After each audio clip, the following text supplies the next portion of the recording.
Hindi lamang mga leader ng iba't ibang bansa ang magpupulong sa Clinton Global Initiative sa Hong Kong. Naroon din ang mga artista mula sa iba't ibang bansa, kabilang na si Casey Concepcion. Mula sa Hong Kong, nagpapatrol Nadia Trinidad.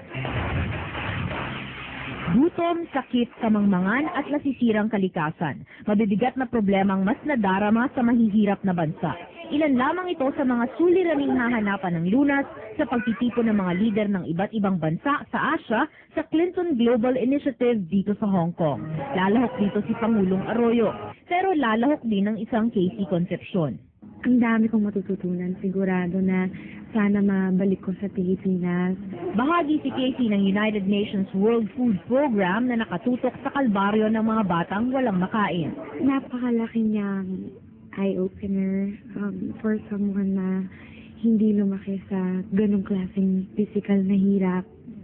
Gaya ni Jet Li, si Casey ay isa sa mga celebrity advocates na inanyayahan sa pagtitipong ito.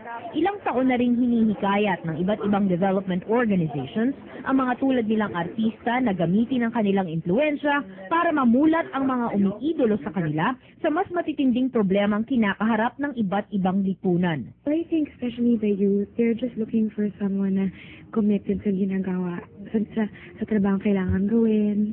At kung may mabuti raw siyang naibahagi sa programa, mas malaki daw ang naidulot nito sa kanya. Sa showbiz, parang ang dali-daling isipin lang yun. Akala mo yung buong mundo, nakarevolve sa'yo, naikot sa sarili mo, sa buhay mo. Hindi pala. Pwede mo palang gamitin yung sarili mo bilang tool, bilang way para makagawa pa ng mas malaking bagay sa ginagalawan mong mundo, di ba?